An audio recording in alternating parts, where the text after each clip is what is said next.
Hi, നമ്മൾ ഇന്ന് വന്നിരിക്കുന്നത് തിരുവല്ലയിലാണ്. തിരുവല്ല റോയൽ എൻഫീൽഡിന്റെ ഷോറൂമിലാണ് നമ്മൾ നിൽക്കുന്നത്. ഇവിടെ ഗൊറില്ല 450 ലോഞ്ച് ആയിട്ടുണ്ട്. കേരളത്തിലെ എല്ലായിടത്തും തന്നെ ഗൊറില്ല 450 ലോഞ്ച് ആയിരിക്കണേ. അപ്പോൾ ഇതിന്റെ സ്പെക്ക്, കാര്യങ്ങൾ, സവിശേഷത എന്ന് വേണ്ട എല്ലാ ഫീച്ചേഴ്സും ഉൾക്കൊള്ളിച്ചൊരു വീഡിയോ ആണ് നമ്മൾ ഇന്ന് ചെയ്യുന്നത്. അപ്പം നമ്മുടെ പുത്തൻ പുതിയൊരു വീഡിയോയിലേക്ക് എല്ലാവർക്കും സ്വാഗതം.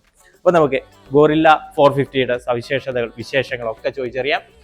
ചേട്ടാ, നമുക്ക് ഗൊറില്ല 450 വന്നിട്ടുണ്ട്. അതെ, അപ്പൊ അതിന്റെ ഡീറ്റെയിൽസ് ഒക്കെ നല്ല ഡീറ്റെയിൽ ആയിട്ടുള്ള ഒരു റിവ്യൂ നമുക്ക് വേണം. പിന്നെന്താ പറയാലോ. എന്നാ പറയാം. ഗറിലയെ കുറിച്ച് പറയുവാണെന്നുണ്ടെങ്കിൽ it's all roader performance roadster എന്ന് പറയാം. ഗറില നമുക്ക് 3 വേരിയന്റിലാണ് നമുക്ക് വരുന്നത്. സ്റ്റാർട്ടിങ് നമുക്ക് ഫ്ലാഷ് വേരിയന്റ് വരുന്നുണ്ട്. അതിൽ നമുക്ക് യെല്ലോ റിബൺ ഇട്ടിരിക്കുന്ന യെല്ലോ റിബൺ ആണ്. അതുപോലെ തന്നെ നമുക്ക് ബ്രാവ ബ്ലൂ എന്ന് പറഞ്ഞാൽ നമുക്ക് 2 കളേഴ്സ് ആണ് നമുക്ക് ഫ്ലാഷ് വേരിയന്റിൽ വരുന്നത്. പിന്നെ നെക്സ്റ്റ് വേരിയന്റ് വരുന്നത് നമുക്ക് ഗോൾഡ് ഡിപ്പ്, അത് നമുക്ക് ഡാഷ് വേരിയന്റിൽ വരുന്നതാണ്.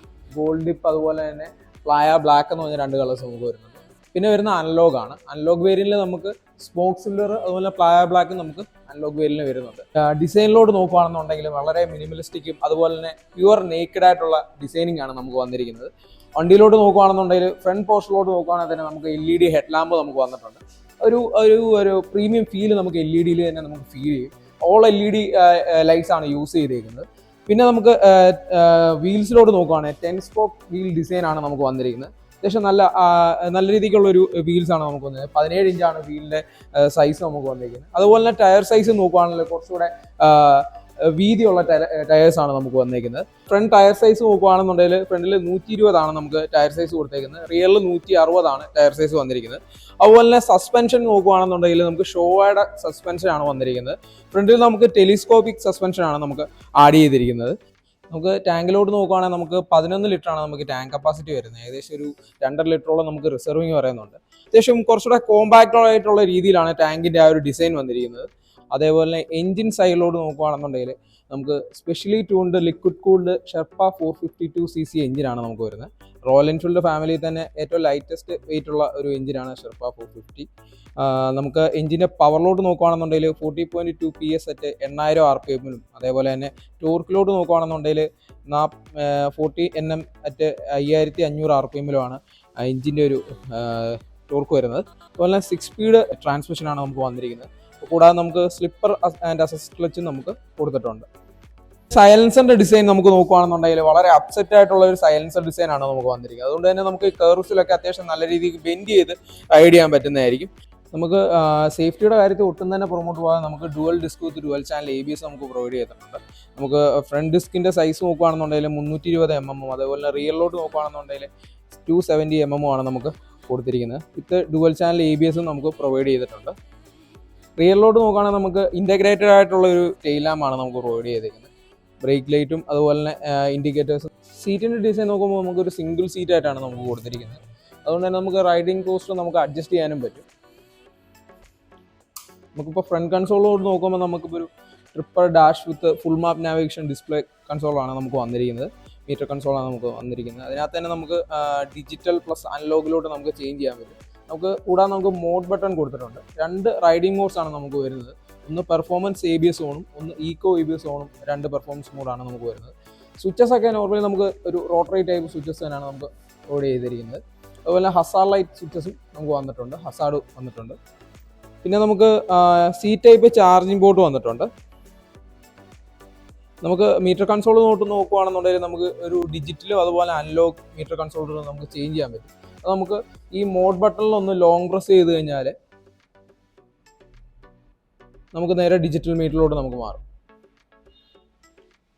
ഈ ഒരു മീറ്റർ കൺസോൾ നമ്മൾ അഡ്ജസ്റ്റ് ചെയ്യുന്നത് നമ്മൾ 3 സ്വിച്ചാണ്. ഒന്ന് മോഡ് ബട്ടൺ, ഒന്ന് ഹോം ബട്ടൺ, ഒന്ന് ജോയിസ്റ്റിക്ക്. 3 ഇതിലാണ് നമ്മൾ അഡ്ജസ്റ്റ് ചെയ്യുന്നത്. ജോയിസ്റ്റിക്കിൽ നോക്കുകയാണെന്നുണ്ടെങ്കിൽ അപ്സൈഡിലോട്ട് നോക്കുകയാണെങ്കിൽ നമുക്ക് സെറ്റിങ്സ് ആണ് നമുക്ക് വന്നിരിക്കുന്നത്. അതിനകത്ത് തന്നെ നമുക്ക് അപ്പിയറൻസ് കാണാം, trip preference, my vehicle, system, informations, favourites. അതായത് ഈ മീറ്റർ കൺസോളിൽ നമുക്ക് വരാൻ പറ്റുന്ന മാറ്റങ്ങളാണ് നമുക്ക് അതിനകത്ത് സെറ്റിങ്സിലൂടെ നമുക്ക് ചേഞ്ച് ചെയ്തിടാൻ പറ്റും. അതുപോലെ തന്നെ ഹോം ബട്ടണിലൊന്ന് ലോങ് പ്രസ് ചെയ്ത് കഴിഞ്ഞാൽ ബാക്കിലോട്ട് പോകും. ലെഫ്റ്റ് സൈഡിലോട്ട് ചെയ്ത് കഴിഞ്ഞാൽ നമുക്ക് ട്രിപ്പ് മീറ്റേഴ്സ് ആണ് വരുന്നത്. ട്രിപ്പ് 1 വരുന്നുണ്ട്, അതുപോലെ ട്രിപ്പ് 2 വരുന്നുണ്ട്.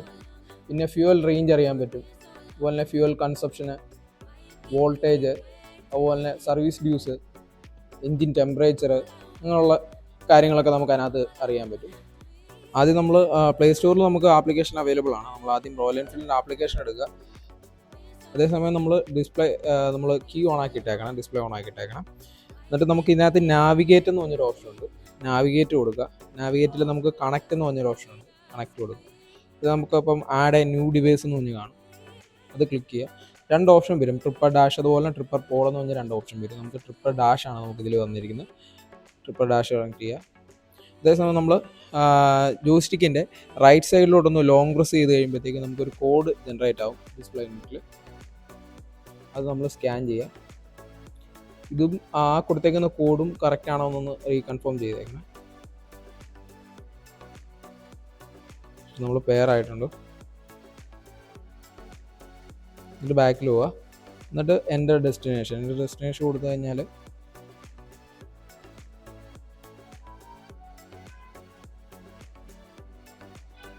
ഇതിൽ ഡെസ്റ്റിനേഷൻ കൊടുക്കുക, ഗെറ്റ് ഡയറക്ഷൻ കൊടുക്കുക.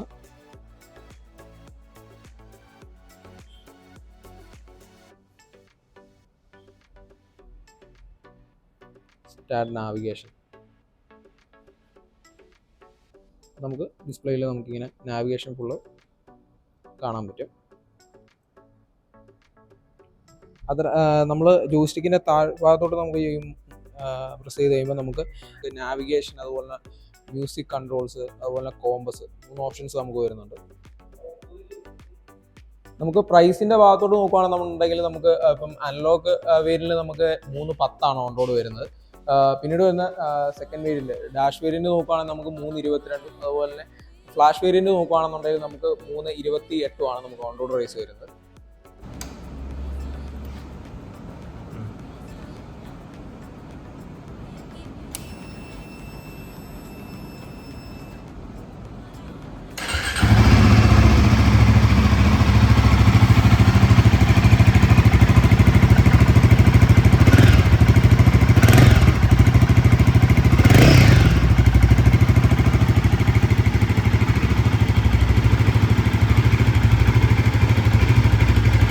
റോയൽ എൻഫീൽഡിന് ഒരു മോഡേൺ പെർഫോമൻസ് വരുന്ന 400-നും 500-നും ഇടയ്ക്കുള്ള ഒരു അടിപൊളി സ്പെക്കുള്ള വണ്ടിയാണിത്. 450cc വരുന്ന ഹിമാലയൻ അഡ്വഞ്ചർ സെഗ്മെൻറ്റിലുള്ള ബൈക്കാണെങ്കിൽ ഇത് വരുന്നത് സിറ്റി റൈഡിന് പറ്റിയ, സിറ്റി യൂസേജിന് പറ്റിയ 450cc എഞ്ചിനുമായിട്ടാണ്. ഹിമാലയത്തിലൊക്കെ വരുന്ന അതേ സെയിം എഞ്ചിനാണെങ്കിലും ട്യൂണിങ്ങിലും സ്പെക്കിലും അഗ്രസീവിലും ഒക്കെ തന്നെ അടിപൊളി റിഫ്രഷ്ഡ് ആയിട്ടുള്ള ഒരു എഞ്ചിനാണ്. ഫൺ ടു ഡ്രൈവ് ആണ് ഗൊറില്ല 450 നമുക്ക് സമ്മാനിക്കുന്നത്. അപ്പോൾ ഇതിൻ്റെ ടെസ്റ്റ് ഡ്രൈവ് വീഡിയോ, അടുത്ത വീഡിയോ നമ്മുടെ ചാനലിൽ ഉടനെ ഉണ്ടായിരിക്കും. അപ്പോൾ നമുക്ക് മറ്റൊരു വീഡിയോയിൽ വീണ്ടും കാണാം.